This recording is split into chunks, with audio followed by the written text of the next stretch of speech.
Hello friends, ಸ್ಯಾಂಡಲ್ವುಡ್ನಲ್ಲಿ D boss ಅವರ level ಯಾವ ರೇಂಜ್ಗಿದೆ ಅಂತ ನಿಮ್ಮೆಲ್ಲರಿಗೂ ಗೊತ್ತಿರ್ಬೋದು. ಎಲ್ಲ ಪ್ರೊಡ್ಯೂಸರ್ಸ್ ಡಿ ಬಾಸ್ ಅವರ ಕಾಲ್ ಶೀಟ್ ಸಿಕ್ಕರೆ ಸಾಕು ಅಂತ ಕಾದು ಕೂತಿರ್ತಾರೆ.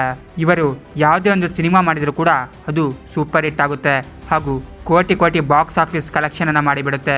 ಇದೇ ಕಾರಣಕ್ಕೆ ಇವರನ್ನು ಬಾಕ್ಸ್ ಆಫೀಸ್ ಸುಲ್ತಾನ್ ಅಂತಲೇ ಕರೀತಾರೆ. ಇಂದಿಗೂ ಕೂಡ ಇವರನ್ನು ಮೀರಿಸುವ ಇನ್ನೊಬ್ಬ ನಟ ಇಲ್ಲ ಅಂತಲೇ ಹೇಳ್ಬೋದು. ಇವರು ಎಲ್ಲಾದರೂ ಹೋಗ್ತಾ ಇದ್ದಾರೆ ಅಂದರೆ ಸಾಕು, ಅಲ್ಲಿ ಕೋಟಿ ಕೋಟಿ ಜನ ಸೇರ್ತಾರೆ ಹಾಗೂ ಇವರನ್ನು ಎತ್ತಿ ಮೆರೆಸುತ್ತಾರೆ.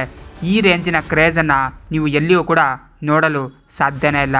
ಡಿ ಬಾಸ್ ಅವರು ಹೆಚ್ಚಾಗಿ ಯಾರ ಜೊತೆ ಕೂಡ ಸ್ನೇಹ ಮಾಡಲ್ಲ. ಮಾಡಿದರೆ ಕೊನೆಯ ತನಕ ಚೆನ್ನಾಗಿಯೇ ಇರ್ತಾರೆ. ಇವರ ವಿರುದ್ಧ ಯಾರಾದರೂ ಮಾತಾಡಿದರೆ ಇವರು ಸಹಿಸಿಕೊಳ್ಳಲ್ಲ.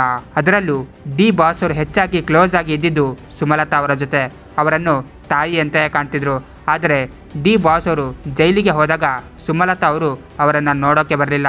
ಇದೇ ಕಾರಣದಿಂದ ಡಿ ಬಾಸ್ ಅವರು ಅವರನ್ನು ಅನ್ಫಾಲೋ ಮಾಡಿಬಿಟ್ರು. ಈಗ ಇದರ ಬಗ್ಗೆ ಪ್ರತಿಕ್ರಿಯೆ ನೀಡಿರುವ ರಾಕ್ಲೈನ್ ವೆಂಕಟೇಶ್ ಅವರು ಒಂದು ಮಾತನ್ನು ಹೇಳಿದ್ದಾರೆ. ಈ ಇಬ್ಬರನ್ನು ಒಂದು ಮಾಡಲು ಪ್ರಯತ್ನ ಮಾಡ್ತಾನೆ, ಏನಾಗುತ್ತೆ ಅಂತ ಗೊತ್ತಿಲ್ಲ ಎಂಬ ಮಾತನ್ನು ರಾಕ್ಲೈನ್ ವೆಂಕಟೇಶ್ ಅವರು ಹೇಳಿದ್ದಾರೆ. ಇದರ ಬಗ್ಗೆ ನಿಮ್ಮ ಒಪಿನಿಯನ್ ಏನು? ಈ ಇಬ್ಬರು ಒಂದಾಗಬೇಕಾ ಬೇಡವಾ? ಕಾಮೆಂಟ್ ಬಾಕ್ಸಲ್ಲಿ ತಿಳಿಸಿ. ಹಾಗೂ ಇದೇ ರೀತಿಯ ಹೊಸ ಅಪ್ಡೇಟ್ಸ್ಗಳಿಗಾಗಿ ನನ್ನ ಚಾನಲನ್ನು ಸಬ್ಸ್ಕ್ರೈಬ್ ಮಾಡಿ. Thank you.